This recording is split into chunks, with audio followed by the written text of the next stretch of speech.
selama kalian presentasi dimohon untuk jadi ada kalian membacakan poin-poin, ada juga yang kalian menyampaikan yang memang tidak ada di PowerPoint gitu. Contoh misalnya menjelaskan tentang apa. Nah, itu akan jadi nilai tambah untuk kalian gitu ya. Nanti secara bergantian silakan jelaskan. Nah, idealnya minimal 10 menit. Jadi usahakan 10 menit bisa cukup, walaupun memang masih ada waktu, nanti akan ada komentar-komentar dari juri, dan juga ada tanya jawab. Nah, nanti insya Allah ini pun akan di-record, mudah-mudahan tidak mati lampu, karena kelompok 1 tadi agak terkendala mati lampu, dan kalau misalnya sudah ter-record, kalau misalnya bagus, nanti insya Allah akan kita upload ya, untuk dokumentasi. Oke, silakan siapa yang mau membuka, akan dimulai.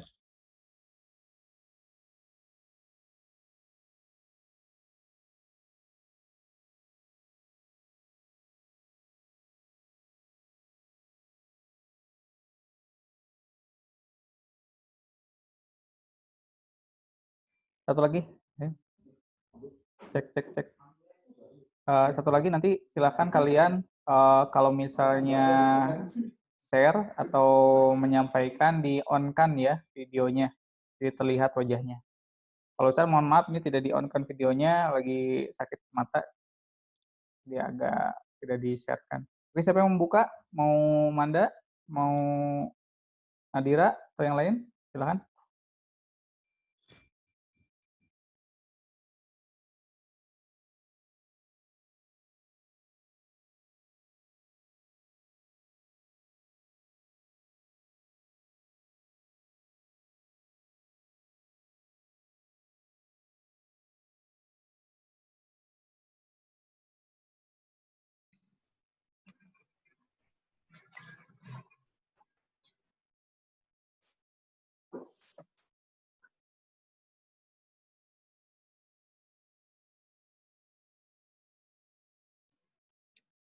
Bismillahirrahmanirrahim. Assalamualaikum warahmatullahi wabarakatuh. Waalaikumsalam warahmatullahi wabarakatuh. Puji syukur kehadirat Allah Subhanahu wa taala yang atas karunia-Nya kita dapat bertemu kembali di sini. Salawat serta salam semoga selalu tercurah dilimpahkan kepada Nabi kita Nabi Muhammad SAW. Pada kesempatan kali ini, kami dari kelompok 2 ingin mempresentasikan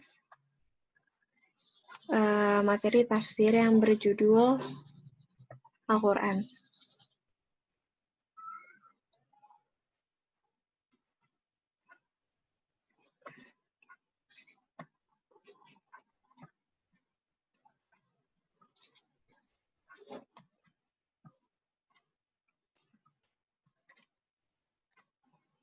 Al-Quran adalah kalam Allah yang merupakan mukjizat yang diturunkan kepada Nabi Muhammad SAW melalui perantara malaikat Jibril untuk disampaikan kepada manusia sebagai petunjuk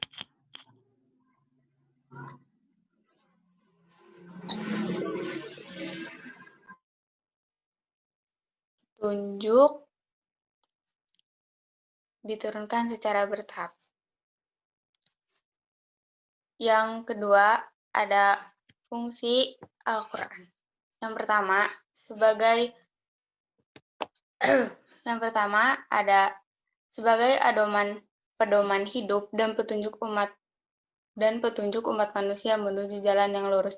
Terdapat di Quran surat Al-A'raf ayat 52 yang berarti, dan sesungguhnya kami telah mendatangkan sebuah kitab Al-Quran kepada mereka yang kami telah menjelaskan atas dasar pengetahuan kami, menjadi petunjuk dan rahmat bagi orang-orang yang beriman. Yang kedua, sebagai pembeda antara yang benar dan yang salah. Terdapat di dalam Quran surat Al-Baqarah ayat 185.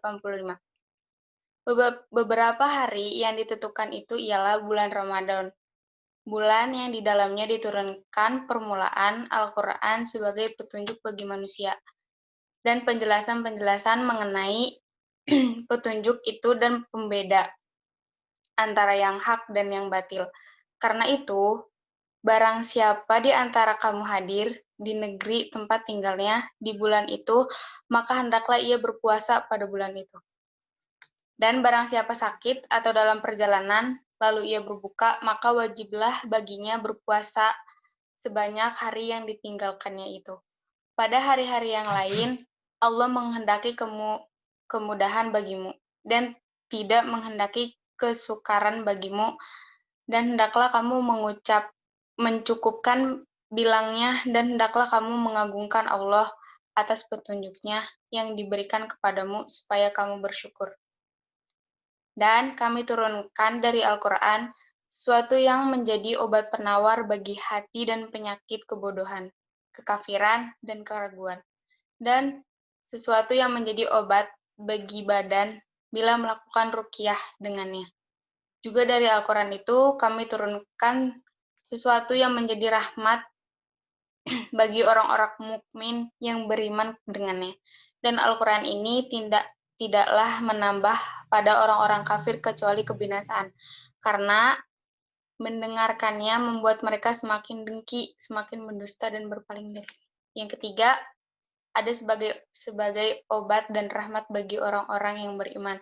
Terdapat di Quran surat Al-Isra ayat 82, yang artinya, dan kami turunkan dari Al-Quran suatu yang menjadi penawar dan rahmat bagi orang-orang yang beriman, dan Al-Quran itu tidaklah menambah kepada orang-orang yang zalim selain kerugian. Selanjutnya. Suatu hari Rasul pun mengadu kepada Allah Subhanahu wa taala. Ini terdapat dalam Quran surat Al-Furqan ayat 30. Berkatalah Rasulullah, "Ya Tuhanku, sesungguhnya kaumku menjadikan Al-Quran itu sesuatu yang tidak diacuhkan." Dari ayat tersebut, beliau Nabi Muhammad SAW mengadukan kaumnya yang menjadikan Al-Quran sebagai mahjuro. Pengertian mahjuro sendiri adalah tidak mau mempelajari, menghafalkan, mengamalkan, mengimaninya, mentadaburinya, menjalankan perintahnya sampai-sampai berpaling menuju ke yang lainnya. Nah, contoh perilaku berpaling menuju ke yang lainnya yaitu mementingkan dunia daripada akhirat dan lalai terhadap perintah Allah. Kemudian ada bahaya cuek terhadap Al-Quran. Yang pertama adalah hidup dalam kesesatan. Karena Al-Quran adalah pedoman hidup, ketika kita ketika kita cuek kepada Al-Quran, kita nggak pernah mempelajari pedoman hidup yang sebenarnya gitu. Jadi kita merasa tersesat di dunia ini. Itu dalilnya ada di Quran surat Al-Ahzab ayat 36, yang artinya, dan tidaklah pantas bagi laki-laki yang mukmin dan perempuan yang mukmin apabila Allah dan Rasul-Nya telah menetapkan suatu ketetapan, akan ada pilihan yang lain bagi mereka tentang urusan mereka. Dan barang siapa mendurhakai Allah dan Rasul-Nya, maka sungguh dia telah tersesat dengan kesesatan yang nyata. Terus yang kedua, ada hidup dalam kesempitan dan kesesatan. Dalilnya ada di Quran surat Al-An'am ayat 125, yang artinya, barang siapa yang dikehendaki Allah mendapat hidayah, dia akan membukakan dadanya untuk menerima Islam. Dan barang siapa yang dikehendakinya menjadi sesat, dia jadikan dadanya sempit dan sesak, seakan-akan dia sedang mendaki langit. Demikianlah Allah menimpakan siksa kepada orang-orang yang tidak beriman. Terus yang ketiga, disertai setan. Dalilnya ada di Quran surat Az-Zukhruf ayat 36, yang artinya, dan barang siapa yang berpaling dari pengajaran Allah yang Maha Pengasih, kami biarkan setan menyesatkannya dan menjadi teman karibnya. Terus yang terakhir, ada hidup di dunia dalam kesempitan dan dibangkitkan di akhirat dalam keadaan buta. Dalilnya ada di Quran surat Toha ayat 124, yang artinya, dan siapa yang berpaling dari peringatanku, maka sungguh dia akan menjalani kehidupan yang sempit, dan kami mengumpulkannya pada hari kiamat dalam keadaan buta. Selanjutnya,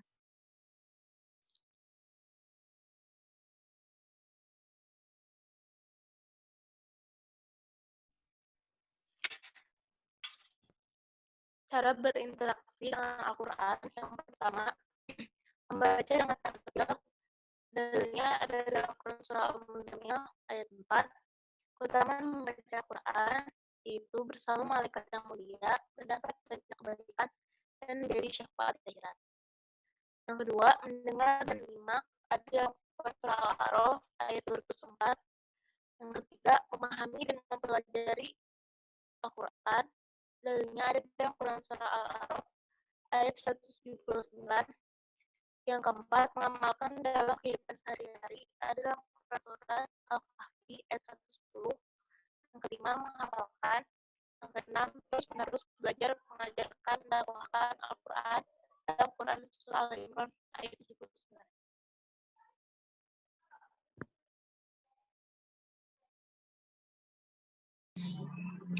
Selanjutnya ada contoh kasus tentang Al-Quran. Kasus pertama, orang yang hatinya sedang tidak tenang atau gelisah, lalu ia membaca Al-Quran, dan dia akan mendapat petunjuk dari Al-Quran. Contoh dan penjelasan. Saat ini banyak manusia terjangkit penyakit kelabilan jiwa yang cukup memprihatinkan, dan nampaknya semakin meningkat jumlahnya. Penyebabnya adalah jauhnya mayoritas manusia dari petunjuk ilahi. Allah telah menegaskan hal tersebut dalam salah satu cara dalam Islam agar mendapatkan ketenangan jiwa adalah dengan membaca Al-Quran. Orang-orang yang membaca atau mendengarkan Al-Quran akan dianugerahi ketenangan hati. Ketenangan hati itulah yang membawa dirinya taat kepada Allah sehingga menjadi sehat jasmani dan rohaninya. Hal ini telah dijelaskan oleh Allah Subhanahu wa Ta'ala. Lanjut.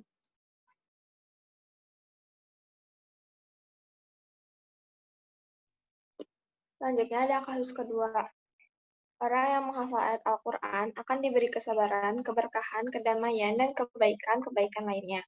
Oleh sebab itu, jika memiliki waktu luang, coba untuk menghafal Al-Quran.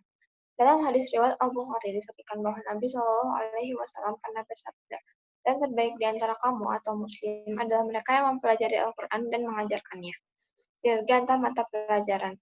Ada pula integritas antara Al-Quran dalam pelajaran tafsir dan hawa nafsu dalam pelajaran hadis. Dalam Al-Quran terdapat penjelasan tentang hawa nafsu. Berikut dalilnya. Allah Subhanahu wa Ta'ala berfirman, dijadikan terasa indah dalam pandangan manusia cinta terhadap apa yang diinginkan, berupa perempuan-perempuan, anak-anak, harta benda yang bertumpuk dalam bentuk emas dan perak, kuda pilihan, hewan ternak, dan sawah ladang. Itulah kesenangan hidup di dunia, dan di sisi Allah lah tempat kembali yang baik. Quran Surat Al-Imran ayat 14. Allah Subhanahu wa Ta'ala berfirman, maka nafsu atau Qabil mendorongnya untuk membunuh saudaranya. Kemudian dia pun benar-benar membunuhnya. Maka jadilah ia termasuk orang yang rugi. Quran Surat Al-Maidah ayat 30.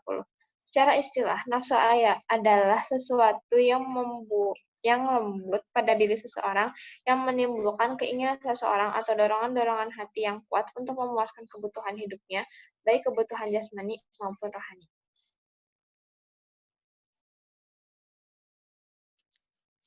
Sekian dari kami. Mohon maaf apabila ada kesalahan kata maupun ada kesalahan yang disampaikan. Yang benar hanya dari Allah, yang salah dari kita semua. Assalamualaikum warahmatullahi wabarakatuh. Waalaikumsalam warahmatullahi wabarakatuh. Selamat ya. Luar biasa. Nah, setelah ini ada komentar-komentar dan juga mungkin tanya jawab 5 menit dari juri-juri. Mungkin dimulai dari guru Al-Qur'annya. Sadat, silakan.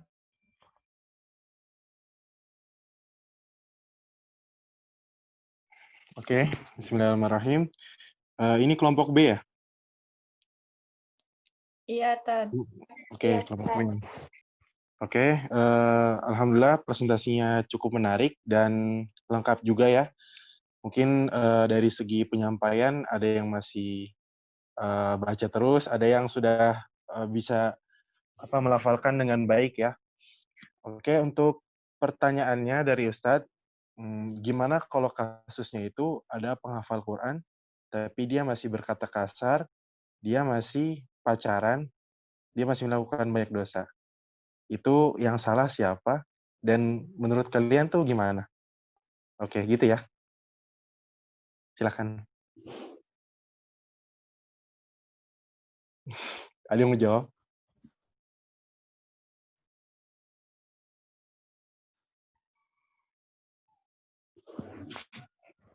Silakan jawab salah satunya. Tunjuk semua Sadat. Kalau menurut saya, mungkin dia itu niat menghafal Al-Qur'annya belum lurus gitu. Jadi ngafalinnya iya, tapi nggak menjalankan amal-amal baiknya dan nggak nerapin apa yang udah ada di Al-Qur'an. Gitu Oke, kan. bagus.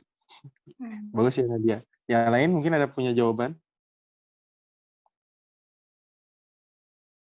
Gimana menurut kalian? Mungkin di sini ketemu mungkin ya teman-teman, dia ngafal Quran udah berapa juz, misalkan 5 juz. Tapi kok masih gini ya? Tapi kok masih gini ya? Nah, itu gimana pendapat kalian?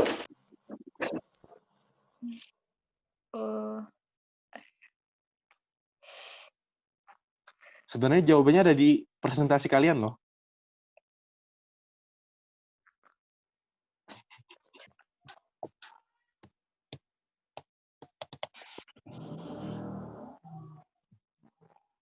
Nazwa mau jawab? Karena atau aman? dia Ya, ke gimana? bawah hawa nafsu tadi. Oke, ke bawah hawa nafsu ya. Iya. Terus? Tapi bisa jadi dia ngafalin Quran kayak cuman kepaksa gitu, Tat. Kayak misalnya dia di pesantren, terus emang mengharuskan dia buat menghafal Al-Quran. Jadi dia tuh menghafal Al-Quran kayak cuman buat, itu kewajiban aku, bukan kewajiban, kayak, apa ya? Aduh. Karena disuruh. Iya. Kayak gitu. Oke, bagus ya jawaban teman-teman. Ada lagi yang mau jawab? Amanda, Najma, Nadira? Mungkin dia tuh kayak sekedar ngafalin gitu tanpa tahu isi ayat yang makna ayat yang dia hafal gitu. Gimana ya? Iya, Ya betul. gitu. Jadi dia tuh sekedar ngafal tanpa tahu isinya. Jadi masih aduh gimana ngomongnya? Ya pokoknya gitu. Jadi ya gitu. Oke, benar jawaban teman-teman semua Karena tidak benar ya. tahu. Yang intinya adalah dia belum menjadikan Al-Quran sebagai pedomannya ya. Belum sebagai petunjuk hidup. Karena kan di dalam Al-Quran sendiri udah ada larangan-larangan wala taqrabuz zina dan sebagainya ya. Nah, berarti belum menjadikan Al-Quran sebagai petunjuk. Akan tetapi masih menjadikan Al-Quran sebagai buku bacaan atau buku hafalan. Nah, seperti itu tadi kan sudah teman-teman jelaskan nih. Al-Quran fungsinya adalah salah satunya adalah menjadi petunjuk atau pedoman hidup bagi kita semua. Jadi, yang lebih penting dari menghafal itu adalah mengamalkannya gitu. Mungkin itu saja ya teman-teman semua. Untuk PowerPoint-nya sedikit koreksi mungkin ya, ada beberapa spasi yang mungkin tuh seperti copy paste dari PowerPoint materi ya. Jadi kalau bisa agak sedikit diperbaiki dulu dari segi spasinya dan enter-enternya gitu ya. Karena Ustadz masih lihat belum rapi gitu. Mungkin itu saja ya. Selebihnya keren, materinya juga cukup lengkap, dan penyampaiannya juga merata ya ke teman-teman semua. Itu saja Ustadz Zul.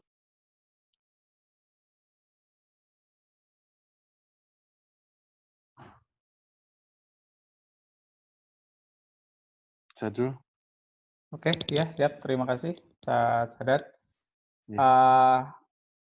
Dari Bu Ane, silakan komentarnya. Bismillahirrahmanirrahim. Komentar dari saya, yang pasti isi materinya sudah lengkap ya tentang Al-Quran. Sudah mencakup semua materi tafsir ya, setahu Ibu. Ibu juga soalnya belajar juga sama Bu Intan nih tentang materi ini. Gitu. Terus untuk cara presentasinya mudah-mudahan bisa ditingkatkan ya. Jadi tidak membaca PowerPoint, melainkan banyak menjelaskan dengan bahasa kalian yang disesuaikan dengan materi. Ya, Gitu aja sih komentar dari Ibu. Selamat ya kalian sudah menyelesaikan tugas akhir di putaran 1 ini. Mudah-mudahan jadi pembelajaran yang bermanfaat buat kalian semua. Terima kasih. Ya, terima kasih untuk Bu Ana. Nah, kalau dari saya pribadi mungkin terkait materinya tadi sudah disampaikan juga oleh Bu Ana bahwa mempresentasikan itu berbeda dengan membacakan. Nah, yang kalian barusan lakukan masih lebih banyak membacakan teks-teks yang ada di PowerPoint. Nah, mungkin untuk kedepannya di putaran selanjutnya, kalaupun ada presentasi entah itu di pos atau yang lainnya, nah, kata Bu Ana tadi PowerPoint, namanya juga PowerPoint ya, poin yang mempunyai kekuatan. Jadi bisa jadi di PowerPoint itu hanya poin-poin yang memang punya kekuatan aja. Nanti kalian jelaskan gitu ya, sehingga akan mudah dipahami dan dibacakan dipahami oleh teman-teman yang mendengarkan. Oke, itu saja dari kami. Terima kasih. Saya ucapkan selamat untuk putaran di Rosa ini setelah selesai. Alhamdulillah satu tugas selesai sebagai syukuran ya. Nanti masih ada 3 lagi. Silakan.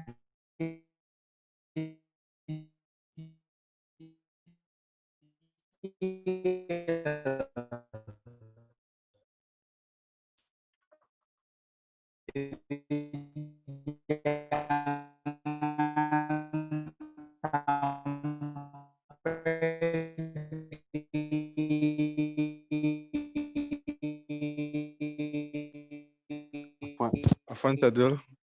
Sezul putus-putus suaranya.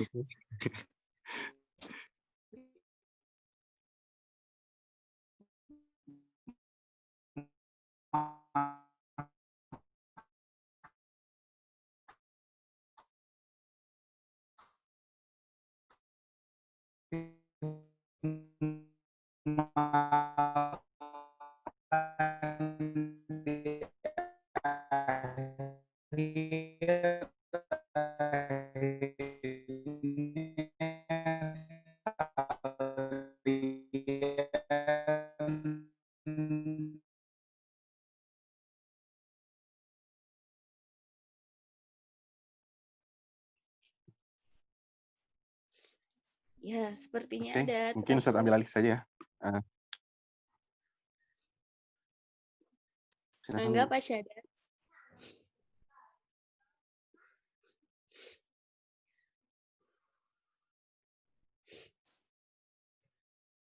Oke, baik ya.